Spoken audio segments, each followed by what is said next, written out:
میرے محترم عزیزوں، دوستوں، بزرگوں، بھائیوں، گزشتہ جمعہ بیان یہ چل رہا تھا کہ غصہ، اس کے نقصانات کیا ہیں اور اس کا علاج کیسے ہوگا۔ بات ابھی نامکمل ہی تھی۔ اس سے اگلی بات کہ غصہ انسان کے لیے نقصان دہ ہے اور غصہ آتا کیوں ہے۔ انسانی فطرت ہے، جب آدمی مل جل کر رہتا ہے تو دوسرے کی بات اگر مزاج کے خلاف ہو تو اس پر غصہ آتا ہے، یا کوئی کام جو توقع تھی اس کے خلاف ہو گیا اس پر غصہ آتا ہے۔ تو انسان کی فطرت ہے، غصہ آنا انسان کی فطرت میں شامل ہے۔ لیکن ایسا غصہ جو حد سے زیادہ ہو، جو بے جا ہو، جو بے وقت ہو، اس سے شریعت نے منع فرمایا ہے، اور وہاں پر شریعت نے یہ ترغیب دی ہے کہ اپنے غصے کو قابو میں کرو۔ جیسے حدیث مبارکہ میں حضور نبی کریم صلی اللہ علیہ وسلم نے شاہ فرمایا، لیس الشدید بالسرعہ، پہلوان وہ نہیں ہے جو اپنے مقابل کو پچھاڑ لے، اپنے مد مقابل کو نیچے گرا دے، ولیکن الشدید الذی یملک نفسہ عند الغضب، پہلوان وہ ہے، حقیقی پہلوان وہ ہے جو غصے کے وقت میں اپنے غصے کو قابو میں کر لے۔ یہ ہے حقیقی پہلوان، جو غصے کے وقت میں اپنے غصے کو قابو کر لے۔ دیکھیں، گاڑی کو تیز چلانا یہ کوئی مہارت نہیں ہے، یہ تو چھوٹا بچہ بھی چلا سکتا ہے۔ میری بیٹی اکثر موٹر سائیکل پہ آگے چھوٹی بیٹھی ہوتی ہے نا، تو کبھی میں اس کو ایکسیلیٹر کو چھوڑ دوں موٹر سائیکل کی ریس کو تو خود ہی پکڑ کے اس کو زور سے ایسے کرتی ہے۔ تو تیز چلانا یہ مہارت نہیں ہے، کنٹرولڈ چلانا یہ مہارت ہے۔ گاڑی لین اور لائن سے باہر نہ ہو، گاڑی اشارہ نہ توڑے، مہارت سے چلانا یہ۔ تو غصہ آنا یہ مہارت نہیں ہے، غصے کو قابو میں کر لینا یہ مہارت ہے۔ حضرت عمر بن عبدالعزیز جب خلیفہ بنے تو ایک نوجوان کو دیکھا کہ اس نے بہت زیادہ شراب پی ہوئی ہے، نشے میں دھت۔ دل میں آیا کہ اس کو پکڑ کے تھپڑ لگاؤں۔ جب اس کو پکڑا اس نے گالی دے دی، حضرت عمر بن عبدالعزیز نے چھوڑ دیا۔ ہمارے جیسا ہوتا تو کیا کرتا؟ شراب کے تھپڑ علیحدہ لگاتا اور گالی دینے کے تھپڑ علیحدہ لگاتا۔ پہلوان کون ہوا؟ جو غصے کے وقت میں اپنے غصے کو قابو میں کر لے، یہ ہے پہلوان۔ ادفع باللتی ہی احسن، جو تجھ سے کوئی برائی کرے، کوئی برا سلوک کرے، تجھے اس پر غصہ آئے تو کیا کرے؟ ادفع باللتی ہی احسن، احسن طریقے سے اس کو دور کر دے۔ حضرت عمر بن خطاب رضی اللہ تعالیٰ عنہ بیت المال کو تقسیم فرما رہے تھے۔ ایک انصاری آیا اور آ کر کہنے لگا، حضرت جتنا آپ کو ہمیں دینا چاہیے تھا آپ اتنا نہیں دے رہے ہمیں۔ اب حضرت عمر رضی اللہ تعالیٰ جیسا شخص بھلا نا انصافی کر سکتا ہے کہ جب خوشبوئیں تقسیم ہونے کے لیے آئیں تو زوجہ محترمہ نے کہا کہ حضرت اگر اجازت ہو تو ان خوشبوؤں کو تقسیم کرنے کی خدمت میں انجام دے دیتی ہوں۔ خدمت کرنے کا جذبہ تھا نا جی، یہ نہیں تھا کہ خوشبوئیں اس میں سے رکھ لیں گی۔ تو حضرت عمر رضی اللہ عنہ کے فرما رہے ہیں کہ یہ کام میں تم سے نہیں کرواؤں گا۔ وجہ کیا ہے؟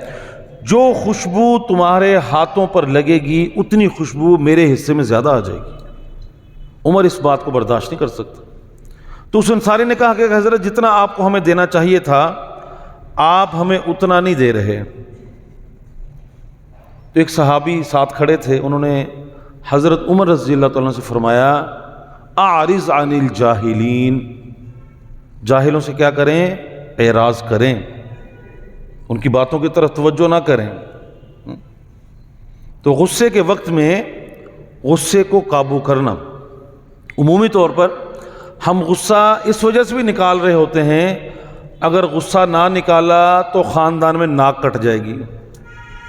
کہتے جی کیس واپس لے لیں، کہتے جی کیس واپس لے لیا تو خاندان میں ناک کٹ جائے گی، یہ کیسے ہو سکتا ہے؟ سارا کچھ لٹا دوں گا، کیس واپس نہیں لوں گا۔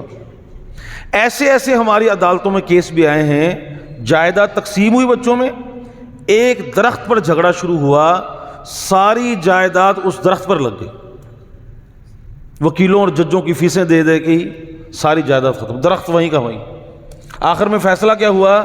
آدھا درخت ایک کو دے دو، آدھا ایک کو دے دو۔ تو غصہ ہم کس لیے نکال رہے ہوتے ہیں کہ اگر غصہ نہ نکالا تو خاندان میں نہ کٹ جائے گی۔ اور بعض مرتبہ صدقہ خیرات اس وجہ سے کر رہے ہوتے ہیں کہ لوگ کہیں گے لو جی دیکھو پیو فوت ہے تو انہوں نے روٹی کھلانے دے پیسے نہیں ہے انہوں کو۔ تو یہ عجیب سا رواج پڑ چکا ہے، ایک فوتگی بھی ہوتی ہے، اوپر سے روٹی بھی ہوتی ہے۔ تو خیرات لے لے کر، صدقے لے لے کر ہم کیا کر رہے ہوتے ہیں؟ وہ کھانے کھلا رہے ہوتے ہیں، اپنے اوپر قرض کے بوجھ چڑھا لیتے ہیں۔ اس وجہ سے بھی خیرات کرتے ہیں ہم کہ لوگ کیا کہیں گے۔ تو میرے بھائیو، غصے کے وقت میں غصے کو قابو کرنا، علماء نے لکھا ہے 3 خصلتیں ہیں، 3 عادتیں ہیں، جس میں وہ آ جائیں اس کو ایمان کی حلاوت نصیب ہو جائے۔ 3 عادتیں، ایسی بردباری جس سے کسی کا علاج ہو سکے، ایسی بردباری جس سے کسی کا علاج ہو سکے۔ دوسرا، ایسا تقوی جو حرام سے روک دے، ایسا تقوی جو حرام سے روک دے۔ اور تیسرا، ایسے اخلاق جو دوسروں کو رام کر دیں، دشمن بھی گھٹنے ٹیکنے پر مجبور ہو جائے، دشمن بھی گھٹنے ٹیکنے پر مجبور ہو۔ آگے ہم قصے سنائیں گے اس پر کہ حضور نبی کریم صلی اللہ علیہ وسلم کے دشمن بھی آپ کے سامنے گھٹنے ٹیکنے پر مجبور ہو گئے، گھٹنے ٹیکنے پر مجبور ہو گئے۔ صفوان بن امیہ یہ مکہ میں تلواریں بنایا کرتا تھا، تلواریں، خنجر، نیزے، یعنی اسلحہ ڈیلر تھا۔ تو یہ جو ہے وہ کرائے پر بھی دیتا تھا، کرائے پر بھی اسلحہ دیتا تھا۔ تو اس نے مسلمانوں کے خلاف بہت اسلحہ تقسیم کی، بڑا رینٹ پر اسلحہ دیا اس نے مسلمانوں کے خلاف۔ تو اس نے عمیر بن وہب کو تیار کیا کہ میں نے ایک بڑی اسپیشل قسم کی تلوار تیار کی ہے اور اس کو کئی مہینے میں نے زہر میں بھگو کر رکھا ہے، کئی ماہ تک زہر میں بھگو کر رکھا ہے۔ اگر تم اس تلوار کو لے جاؤ اور حضور نبی کریم صلی اللہ علیہ وسلم کے جسم سے صرف تھوڑا سا لگا ہی دو، تھوڑا سا زخم ہی اگر جسم پہ آ گیا تو اس سے ہی نعوذ باللہ حضور نبی کریم صلی اللہ علیہ وسلم کی موت واقع ہو جائے گی۔ عمیر اس بات پر تیار ہو گیا، اس نے وہ تلوار پکڑی اور لے کر وہ مکہ میں آ گیا۔ جیسے حضور نبی کریم صلی اللہ علیہ وسلم کے پاس پہنچا تو حضور نبی کریم صلی اللہ علیہ وسلم پوچھا عمیر کیسے آئے ہو؟ خاموش۔ عمیر مجھے یہ بتاؤ تمہاری اور صفوان بن امیہ کی پہاڑ کے درمیان میں جو باتیں ہوئی تھی وہ کیا تھی؟ وہ حیران ہو گیا، وہ باتیں تو مجھے اور صرف صفوان کو پتہ ہیں، یہ حضور صلی اللہ علیہ وسلم کو کیسے پتہ لگ گئیں؟ تو حضور نبی کریم صلی اللہ علیہ وسلم نے ارشاد فرمایا مجھے اس ذات نے بتایا ہے جو دلوں کے بھید جانتا ہے۔ فوراً ایمان قبول کر لیا، اسلام لے آیا۔ اب جب مکہ فتح ہوا تو حضور نبی کریم صلی اللہ علیہ وسلم جب مکہ میں داخل ہوتا صفوان بن امیہ کو ڈھونڈا جا رہا تھا کیونکہ وہ بڑا دشمن تھا، اس کو قتل کیا جانا تھا، اس کے بارے میں حکم تھا اس کو قتل کرو۔ عمیر بن وہب حضور نبی کریم صلی اللہ علیہ وسلم کی خدمت میں آ گئے، عرض کی یا رسول اللہ صلی اللہ علیہ وسلم صفوان کو امان دے دیں، یعنی معاف کر دیں۔ حضور نبی کریم صلی اللہ علیہ وسلم فرمایا میں نے معاف کیا۔ اب وہ تو بھاگ چکا تھا، تو عمیر نے کہا کہ حضور آپ مجھے اجازت دے کہ میں اس کو لے آؤں۔ ہاں جا لے آؤ۔ یا رسول اللہ وہ ایسے نہیں آئے گا، کوئی نشانی دیں۔ حضور نبی کریم صلی اللہ علیہ وسلم کی پگڑی لے کر چلا گیا نشانی کے طور پر۔ اب جب صفوان کے پاس پہنچے عمیر جو، تو انہوں نے کہا کہ حضور صلی اللہ علیہ وسلم معاف کر دیا۔ کہتے ہیں یہ نہیں ہو سکتا، کہتے میں حضور صلی اللہ علیہ وسلم کی پگڑی لے کر آیا ہوں۔ تب اسے یقین آیا۔ اب وہ مکہ جب پہنچا تو حضور نبی کریم صلی اللہ علیہ وسلم کے سامنے بیٹھا، آپ نے فرمایا اسلام قبول کر لو۔ اس نے کہا نہیں کرتا، مجھے 2 مہینے کی مہلت دی جائے۔ تو حضور نبی کریم صلی اللہ علیہ وسلم نے شاہ فرمایا میں تمہیں 4 مہینے کی مہلت دیتا ہوں. اب 2 مہینے کا 1 مہینہ بھی نہیں گزرا تھا اسلام قبول کر لیا. 1 مہینہ بھی نہیں گزرا تھا. تو یہ کیا ہے؟ ادفع باللتی ہی احسن فاذا الذی بینک وبینہ عداوۃ کأنہ ولی حمیم. جب تم دوسروں کو معاف کر دو گے، ان کی غلطیوں سے درگزر کر دو گے، ان کی برائی کے مقابلے میں اچھائی کرو گے، تو تمہارے اگر اس کے درمیان دشمنی ہوگی اللہ تعالیٰ اس کو دوستی میں تبدیل فرما دے گا. وہ تمہارا اگر جانی دشمن تھا وہ تمہارا جانی دوست بن جائے گا. تو یہ ہے غصے کو قابو کرنے کے فائدے. ایک بزرگ تھے، انہوں نے غلام رکھا ہوا تھا، ایک بڑا قیمتی گھوڑا تھا جس کی رکھوالی کے لیے اسے رکھا ہوا تھا. اب وہ بزرگوں نے کسی بات پر غصہ آیا، غلام کو ڈانٹ دیا، برا بلا کہا. اس غلام کو بھی غصہ آ گیا، اس نے اب بدلہ لینے کے لیے اس گھوڑے کی ٹانگ زخمی کر دی. اب وہ حضور جو بزرگ تھے وہ گھر آئے تو انہوں نے دیکھا کہ گھوڑا جو ہے زخمی حالت میں 3 ٹانگوں پر کھڑا ہے. ایک ٹانگ زخمی ہے، 3 ٹانگوں پر کھڑا ہے. غلام کو بلایا بھی کس نے کیا ہے؟ میں نے کیا ہے. کیوں کیا ہے؟ آپ کو زخم پہنچانے کے لیے. تو بزرگ فرمانے لگے میں بھی تمہیں زخم پہنچاؤں گا، میں بھی تمہیں تکلیف دوں گا. جاؤ، میں نے تمہیں بھی آزاد کیا اور اس گھوڑے کو بھی تمہاری ملک میں دے دیا. گھوڑا بھی تو بھی آزاد اور یہ گھوڑا بھی تیری ملک. ایک چھوٹا بچہ تھا، اس کے باپ کو کسی نے قتل کر دیا. اب اس کی والدہ نے کہا کہ میں اپنے بیٹے اپنے خاوند کے قتل کا بدلہ لوں گی. بدلہ کیسے لیا اس نے؟ دیکھیں بدلہ کیسے لیا. اس نے کہا میں اس بچے کو پالوں گی، اس کو بڑا کروں گی، اس کو حافظ قرآن بناؤں گی، اس کو عالم دین بناؤں گی، اس کو محدث بناؤں گی، اس کو قاری قرآن بناؤں گی. یہ لوگوں میں مشہور ہوگا. اس کے جو رقیب ہیں جو انہوں نے قتل کیا ہے وہ روزانہ اس کو دیکھ دیکھ کر اس کی شہرت سے مریں گے. یہ بدلہ لینے کا طریقہ بھی ہے، دوسروں سے بدلہ لینے کا یہ بھی طریقہ ہے. تو میرے بھائیو، وہ اپنے غصے کو قابو میں کرنا. اس وقت ہماری عدالتوں میں، تھانے کچہریوں میں جتنا رش ہے اس کے پیچھے کار فرما صرف غصہ ہے اور کچھ بھی نہیں.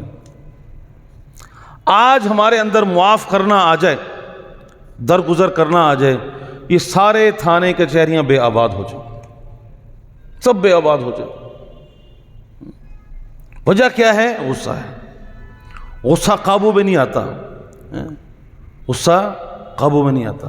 قرآن کریم کی تعلیمات کیا ہیں کہ غصے کو قابو میں کرو، غصے کو قابو میں کرو. فرمایا کہ والا من صبر وغفر ان ذلک لمن عزم الامور.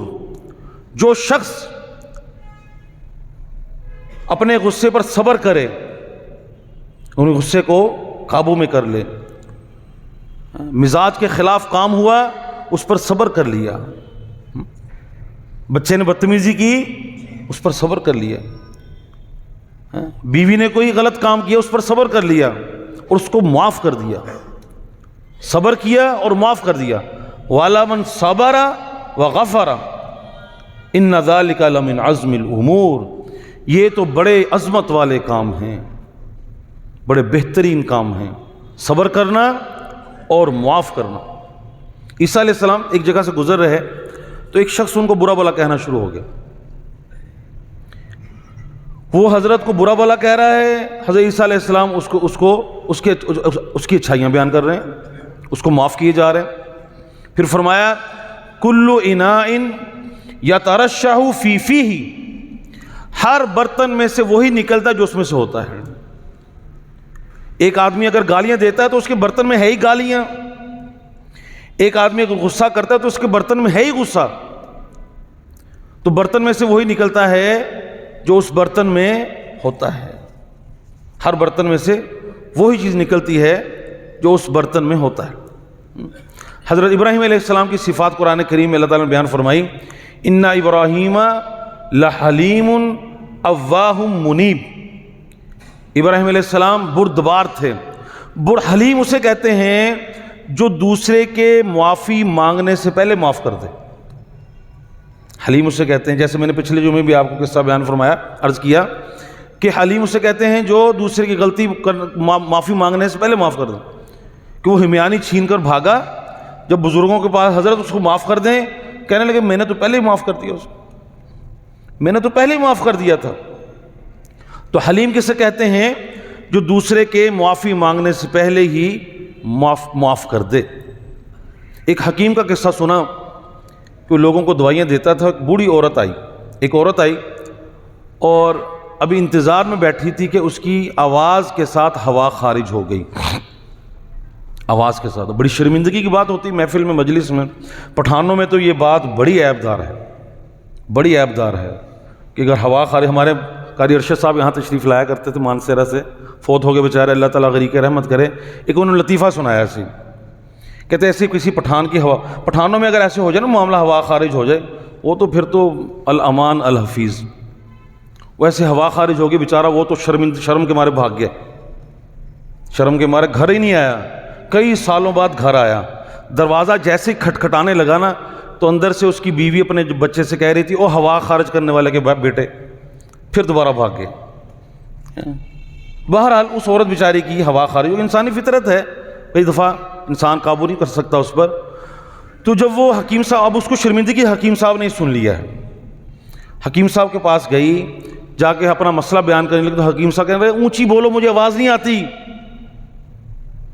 میں تھوڑا سا اونچا سنتا ہوں. اس کو شرمندگی سے بچانے کے لیے ساری زندگی بہرے پن میں گزار دی، مصنوعی بہرے پن میں، ساری زندگی مصنوعی بہرے پن میں گزار دی. جب وہ عورت مری تب جا کر پتہ لگا کہ حکیم صاحب بہرے نہیں تھے، بنے ہوئے تھے. تو یہ ہے میرے بھائیو. بہرحال اپنے غصے کو قابو میں کرنا. عیسیٰ علیہ السلام سے پوچھا گیا کہ سب سے مشکل چیز کیا ہے؟ سب سے مشکل چیز کیا ہے؟ فرمایا اللہ تعالیٰ کا غصہ. یہ سب سے مشکل چیز کیا ہے؟ اللہ تعالیٰ کا غصہ. پھر پوچھا کہ اللہ کا غصہ کیسے کم ہوتا ہے؟ فرمایا معاف کرنے سے. تم دوسروں کو معاف کرو گے، اللہ تعالیٰ تمہیں معاف کرے گا. تم دوسروں کو معاف کرو، اللہ تعالیٰ تمہیں معاف کرے گا.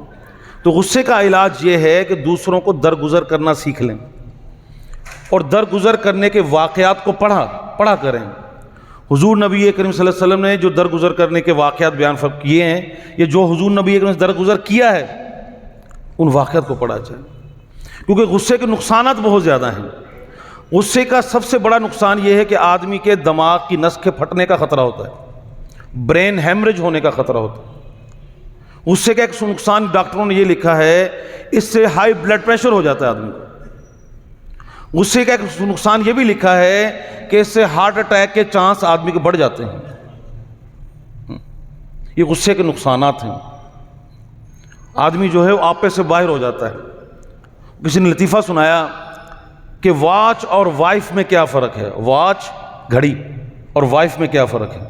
کہتے دونوں میں یہ فرق ہے، جب واچ کو غصہ آتا ہے تو وہ بند ہو جاتی ہے، اور جب وائف کو غصہ آتا ہے وہ سٹارٹ ہو جاتی ہے. جب وائف کو غصہ آتا ہے وہ سٹارٹ ہو جاتی ہے. بہرحال غصے کے نقصانات ہیں. غصے کے نقصانات کیا ہیں؟ کہ آدمی جسمانی طور پر بھی اور روحانی طور پر بھی کمزور ہو جاتا ہے، کمزور ہو جاتا ہے. اور غصہ کرنے سے نقصان دوسرے کا نہیں ہوتا، اپنا ہی نقصان ہوتا ہے. دوسرے کا کیا جائے گا؟ دوسرے کو گالی دینے سے، دوسرے کو برا بلا کہنے سے کیا کچھ بھی نہیں ہوگا. خود آدمی ذہنی مریض بن جاتا ہے. جو زیادہ غصہ کرنے والا ہوتا ہے نا جی، وہ ایک ذہنی مریض ہوتا ہے. بات میں غصہ آئے گا، اس کو بلا وجہ غصہ آئے گا، ہر وقت تیوری چڑھی رہے گی، اس کی ماتھے پر بل پڑے رہیں گے. اس کے پاس کو بیٹھنا پسند نہیں کرے گا، اس سے کوئی بات کرنا پسند نہیں کرے گا. لوگ تو اس کے پاس بیٹھتے ہیں، اس سے بات کرتے ہیں جو خوش مزاج ہوتا ہے، جو خوش مزاج ہوتا ہے، جو دوسروں کو معاف کرنے والا ہوتا ہے، جو دوسروں سے درگزر کرنے والا ہوتا ہے. حضور نبی کریم صلی اللہ علیہ وسلم جو مکہ فتح کرنے کے لیے مکہ کی طرف روانہ ہوئے تو مکہ کے قریب جو ہے پڑاؤ ڈالا. ابو سفیان آیا، ابھی تک اس نے انہوں نے اسلام قبول نہیں کیا تھا، چھپ کر آیا دیکھنے کے لیے مسلمانوں کے لشکر کو، صحابہ نے پکڑ لیا، حضور نبی کریم صلی اللہ علیہ وسلم کے پاس لے کر آئے تو آپ نے معاف کر دیا۔ اب ابو سفیان وہ تھا جس نے حضور نبی کریم صلی اللہ علیہ وسلم کے صحابہ کو کئی جنگوں میں جس نے شکست دی تھی، لیکن حضور نبی کریم صلی اللہ علیہ وسلم معاف فرما دیا۔ اور جب مکہ فتح کر کے داخل ہوئے ہیں تو اعلان ہو رہا ہے جو ابو سفیان کے گھر میں داخل ہوگا اس کو امان مل گئی، اس کو امان مل گئی، اس کو معافی مل گئی۔ تو ابو سفیان کیا ہوا، اس کا نتیجہ کیا نکلا؟ ابو سفیان نے اسلام کو قبول کر لیا۔ تو دوسروں کو معاف کرنے کا فائدہ یہ ہوتا ہے کہ جو تمہارا دشمن ہوتا ہے وہ تمہارا دوست بن جاتا ہے۔ حضور نبی اکرم صلی اللہ علیہ وسلم ایک غزوہ سے واپسی پر ایک درخت کے سائے میں بیٹھے ہوئے تھے، لیٹے ہوئے تھے بلکہ، اور اپنی تلوار جو ہے وہ درخت کے ساتھ لٹکا دی۔ ایک شخص آیا جس کا نام صفوان بن عسال تھا، اس نے آ کر وہ حضور نبی کریم صلی اللہ علیہ وسلم کی تلوار کو پکڑا تو ثمامہ بن عسال حضور نبی کریم صلی اللہ علیہ وسلم تلوار کو پکڑا اور کہنے لگا من یمنعک منی، آج آپ کو مجھ سے کون بچائے گا؟ حضور نبی کریم صلی اللہ علیہ وسلم شاہ فرمایا اللہ، جیسے از لفظ اللہ نکلا اس کے دل پر خوف طاری ہوا، ہاتھ کانپنے لگ گئے، وہیں تلوار نیچے گری۔ حضور نبی کریم صلی اللہ علیہ وسلم تلوار اٹھا لی، فرمایا اب بتاؤ تمہیں مجھ سے کون بچائے گا؟ وہ عرض کرنے لگا حضور آپ سخی ہیں، معاف کرنے والے ہیں، آپ ایسے ہیں، آپ ایسے ہیں، تعریفیں کرنی شروع کر دیں۔ تو حضور نبی کریم صلی اللہ علیہ وسلم معاف فرما دیا۔ اس کا نتیجہ کیا نکلا؟ اس نے حضور نبی کریم صلی اللہ علیہ وسلم پر ایمان لے آیا۔ فرمایا کہ جب تم دوسروں کو معاف کرو گے تو تمہارے اور سامنے والے کے درمیان میں جو دشمنی ہوگی اللہ تعالیٰ اس کو دوستی میں تبدیل کر دیں گے۔ اخلاق کی 3 قسمیں لکھی ہیں، ایک کو کہتے ہیں اخلاق کریمانہ، اخلاق کریمانہ جو موسیٰ علیہ السلام کی قوم کو ملے، یعنی اگر تمہارے ساتھ کوئی زیادتی کرے تم بھی اس کے ساتھ اتنی زیادتی کر سکتے۔ ان النفس بالنفس والعین بالعین والاذن بالاذن والسن بالسن والجروح قصاص۔ اور ایک ہیں اخلاق عالیہ، اخلاق عالیہ ملے حضرت عیسیٰ علیہ السلام کی قوم والوں کو، کہ اگر کوئی تمہارے منہ پر تھپڑ مارے ایک گال پر، تم دوسری گال بھی اس کے سامنے کر دو۔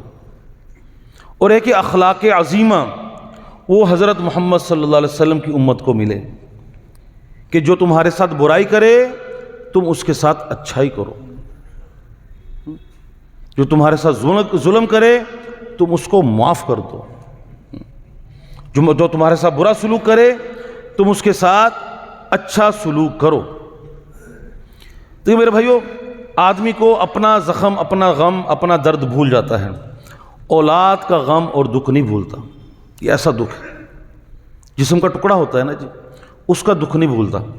حضرت زینب رضی اللہ تعالیٰ عنہ جب حضور نبی اکرم صلی اللہ علیہ وسلم ہجرت فرما گئے تو حضرت زینب رضی اللہ تعالیٰ عنہ اپنے خاوند سے اجازت مانگی کہ مجھے بھی ہجرت کی اجازت دو، تو خاوند نے اجازت دے دی۔ تو حضرت زینب رضی اللہ تعالیٰ عنہ جب ہجرت فرمانے لگی تو ان کے خاندان کا ایک شخص حبار بن اسود، اس نے آ کر اس نے یہ سوچا کہ یہ کیسے ہو سکتا ہے کہ حضور نبی کریم صلی اللہ علیہ وسلم کی بیٹی آرام سے ہجرت کر جائے، یہ کیسے ہو سکتا ہے؟ اس نے آ کر آپ کی سواری پر جو ہے بیٹھی، اس نے تو سواری پر جو ہے اس کو نیزے سے یا خنجر سے اس کو زخم لگایا، مارا اس کو۔ وہ سواری جو اونٹنی تھی وہ تڑپی، اچھلی، حضرت زینب رضی اللہ تعالیٰ عنہ نیچے گری، حمل سے تھیں، حمل ضائع ہو گیا۔ اسی زخم کے ساتھ مدینہ منورہ پہنچی اور اسی زخم اور تکلیف میں ان کی وفات ہو گئی۔ اب حضور نبی کریم صلی اللہ علیہ وسلم جب مکہ فتح کر کے مکہ میں داخل ہوئے تو حبار بن اسود نے آ کر حضور نبی کریم صلی اللہ علیہ وسلم کی خدمت میں معافی مانگی، اسلام قبول کیا، آپ نے اس کی معافی بھی قبول کر لی، اسلام کو بھی قبول کر لی۔ یہ ہے ادفع باللتی ہی احسن، جو تمہارے ساتھ برائی کرے تم اس کے ساتھ اچھائی کرو، اس سے کیا ہوگا؟ فَإِذَا الَّذِي بَيْنَكَ وَبَيْنَهُ عَدَاوَةٌ كَأَنَّهُ وَلِيٌّ حَمِيمٌ، جو تمہارا دشمن ہوگا وہ تمہارا دوست بن جائے گا۔ حضرت علی حجویری رحمہ اللہ جو لاہور میں دفن ہیں، ان کے پاس ایک شخص نوجوان آیا، وہ آ کر کہنے لگا کہ حضرت میں آپ کے لیے اپنے علاقے کی سوغات لے کر آیا ہوں، تحفہ لے کر آیا ہوں۔ بعض علاقوں میں کچھ چیزیں خاص ہوتی ہیں، ہم ایک دفعہ دیر گئے تو دیر میں وہ چھوٹی چھوٹی چھریاں بڑی مشہور ہیں ان کی، تو وہ تحفے میں حضرت کے لیے کینچی لے کر آیا۔ حضرت کے لیے کیا لے کر آیا؟ کینچی لے کر آیا۔ حضرت علی حجویری نے کینچی قبول تو کر لی، تحفہ قبول تو کر لیا، لیکن ساتھ میں کہا کاش تم میرے لیے تحفے میں سوئی لے کر آتے، کیونکہ ہم کاٹنے والے نہیں ہیں، ہم جوڑنے والے ہیں۔ تو میرے بھائی، غصے سے رشتے ناتے کٹتے ہیں، جڑتے نہیں ہیں۔ معاف کرنے سے کیا ہوتا ہے؟ رشتے ناتے جڑتے ہیں۔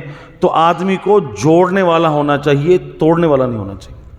یہ ہے اسلام کی تعلیمات، یہ اسلام کا درس ہے۔ تو اللہ کریم جو کچھ کہا سن گا اس پر عمل کرنے کی توفیق عطا فرمائے۔ وآخر دعوانا الحمد للہ رب العالمین۔